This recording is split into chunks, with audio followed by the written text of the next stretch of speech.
Party भय गई। पिछले विधानसभा में 5 सीटें जीत करके इतिहास आप भूल जाइए, वो पार्टी के कोई कैंडिडेट की जमानत नहीं बचने वाली है। 2015 में आया था, इनका बोरिया बिस्तर गोल किया था जब मैं मास्टर मुजाहिद आलम को जिताया था। 2025 में आया हूँ, पूरा उनका सुपारा साफ करके जाऊंगा। और कोई अल्लाह ताला मेरे मुंह से बड़ी बात ना बोलने लगाए। ये जो माहौल आप देख रहे हैं ना, एक वोट भी कहीं जाने वाला नहीं है। पूरा महागठबंधन को पड़ेगा, पूरा आरजेडी को पड़ेगा। किशनगंज वाले भी देखें कि 5 साल में जो 2020 में वादे किए गए थे, हॉस्पिटल लाऊंगा, यहाँ पर न जाने क्या क्या वादे किए गए थे, तो कोई वादे पूरे नहीं किए गए। ये सिर्फ खाली जो है ये फेकम फाक है ये। तो आप देखिए, महाराष्ट्र में इनका पूरा साफ हुआ, कर्नाटका में ये लोग नहीं लड़ सके, वहाँ पर उत्तर प्रदेश में पूरा साफ हुआ। तो एक टाइम रहता कि मुसलमान इनके झारखंड में साफ हो गए पूरा। और ये जहाँ पर भी लड़ रहे हैं, आप देख लीजिए, राजस्थान में हवा महल 35 साल से वहाँ पर बीजेपी वो सीट नहीं जीत सक रही थी। इनका उम्मीदवार लड़ने से वहाँ पर वो सीट जीती बीजेपी।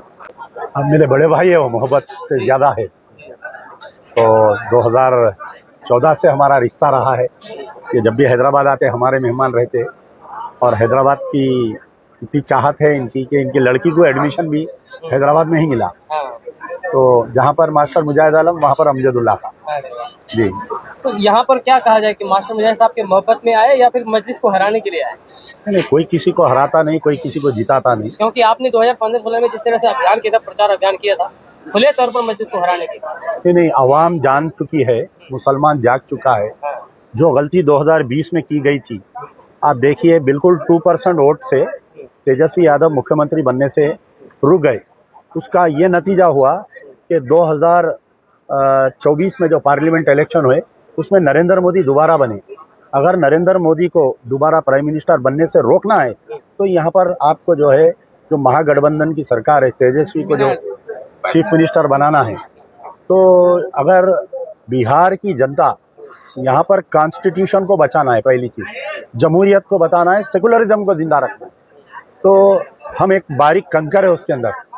अगर हम उसका सहारा बन रहे हैं तो हमको बनना चाहिए। आप देखिए, आज मुसलमानों के ताल्लुक से क्या क्या, कहीं वक्फ बिल के नाम पे, कहीं आपको शरीयत के मदाखलत की जा रही है। आने वाले दिनों में आपको कॉमन सिविल कोड की बात की जा रही है। आने वाले दिनों में आपके वोटिंग राइट्स लेने की बात की जा रही है। अब जो आपकी जनगणना की जा रही है, वो भी वोटिंग राइट्स। तो सबको मिलके एक प्लेटफॉर्म पे आके किसी सेकुलर आदमी को मानना पड़ेगा, सेकुलर पार्टी का साथ देना पड़ेगा। वो एक मुसलमान जाके प्राइम मिनिस्टर नहीं बन सकता, उन्हें अपनी पार्टी नहीं जिता सकता, ये आपको हकीकत है ये।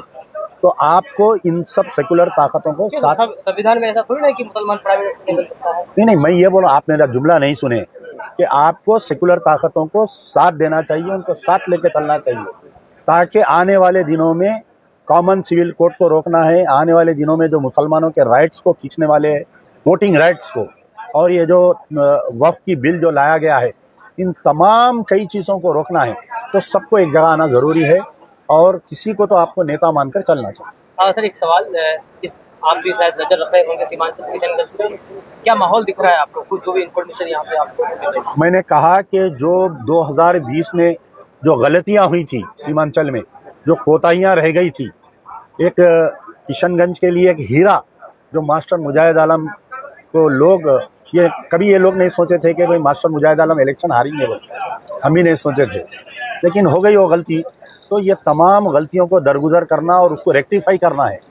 तो आपको जो है, ये जो माहौल दिख रहा है आपको, आप कभी नहीं देखे होंगे ऐसा कि तेजस्वी यादव कई बार आए होंगे यहाँ पर सीमांचल को, कोई भी पॉलिटिकल कार्यक्रम हो, एक दिन पहले इस तरीके का जो जुनून, जो जज्बा, अल्लाह ताला जुनूनियों को कामयाब करता है। मास्टर मुजाहिद आलम इलेक्शन हारे तो सेकंड डे से रोड पे आ गए थे, काम कर रहे थे। पार्लियामेंट इलेक्शन हारने के सेकंड डे से फिर अवाम के दरमियान है। He is not the leader, he is a worker. ये अवाम के दरमियान में रहकर अवाम की बात को बनवाने वाला।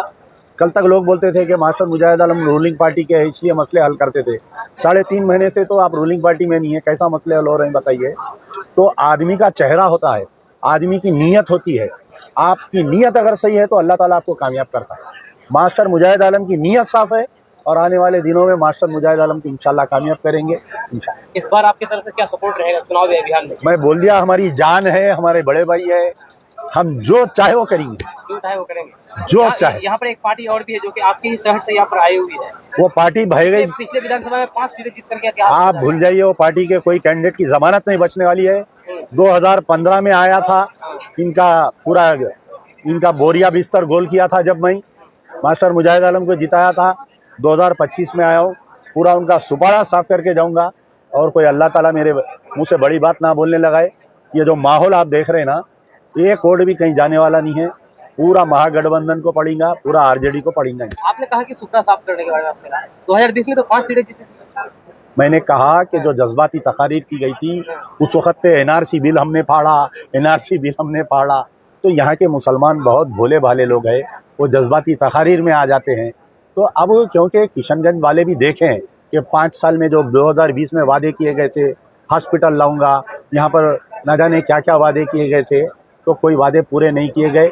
ये सिर्फ खाली जो है ये फेकम फाक है। ये तो आप देखिए, महाराष्ट्र में इनका पूरा साफ हुआ, कर्नाटका में ये लोग नहीं लड़ सके, वहाँ पर उत्तर प्रदेश में पूरा साफ हुआ। तो एक टाइम रहता कि मुसलमान इनके झारखंड में साफ हो गए पूरा। और ये जहाँ पर भी लड़ रहे हैं, आप देख लीजिए, राजस्थान में हवा महल 35 साल से वहाँ पर बीजेपी वो सीट नहीं जीत सक रही थी। इनका उम्मीदवार लड़ने से वहाँ पर वो सीट जीती बीजेपी। तो ये जहाँ पर अब मुसलमान होश में आ गए, उस मुसलमानों को शऊर आ गया कि भाई इनके जज्बाती तकारीर से हम मुसलमानों को नुकसान हो रहा है बोलकर। तो वो मैं पूरा किशनगंज ही नहीं बल्कि सीमांचल नहीं, पूरे बिहार के मुसलमान मुत्तहिदा तौर पर आरजेडी को वोट देंगे और महागठबंधन को वोट देंगे। बहुत बहुत शुक्रिया।